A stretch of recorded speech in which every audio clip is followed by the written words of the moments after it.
I was governor of Central Bank, and I met the exchange rate at about 138 naira. I am the governor that presided over having seen the rate move down from 138 to 120 to 118, and actually came down to 112 naira to the dollar before the global financial crisis of 2008, 2009. And I met $10 billion as external reserves and built it to the all-time almost 63 billion that we had. And even in spite of, payment of the 12 billion in external debt and then going through the worst financial crisis in history, I still left behind about 45 billion the day I left office. Now, I've seen this myself. I've seen it up, I've seen it down. And I know quite a few things, but there's a note I will leave with you. And that is that we must realize where we are coming from. That we sat here in this country and saw the monetary authorities literally printing money, literally illegally, and I must say, printing money. Because I superintended the development or the drafting of the 2007 Central Bank Act. And to prevent us from getting where we are today, that's why we had an explicit clause there that prevents central bank from lending, recklessly, granting ways and means advances to the federal government. And we explicitly put in the law that you cannot grant more than to federal government more than 5% of the previous year's actual revenue as ways and means advances to the federal government. And that so granted must be retired by the end of the year in which it is granted. And where the federal government fails to retire that, the central bank is forbidden by that law from further advancing ways and means to it. That's the law.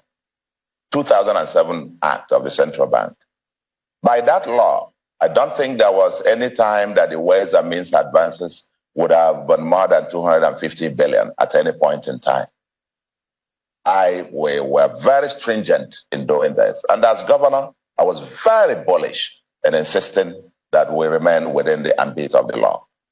But we sat there, all of us, Nigerians, we're all guilty of this.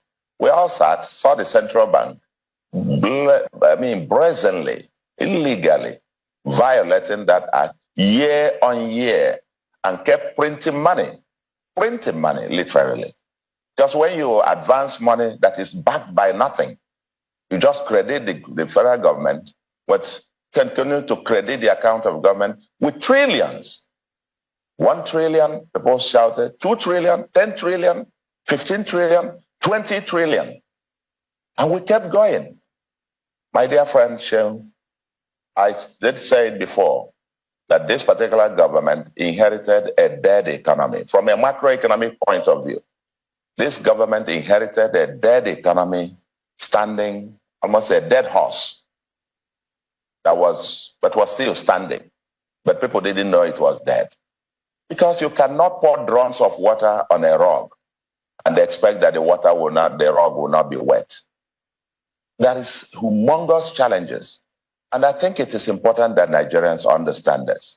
And that it's not a tea party. Cardoso and the Minister of Finance, when I spoke with them, each one of them I spoke to, on the appointment, I said, meaning have my congratulations and also my commiserations. Because I know what faces them. And Nigerians need our support collectively, intellectually, and in whatever way that we can. But I want to believe that, we'll lock ourselves in a room for a day or two. We must be able to get through this. Nigeria, I'm an incurable optimist in the greatness of this country. That's why I offered. That's why I applied for this job.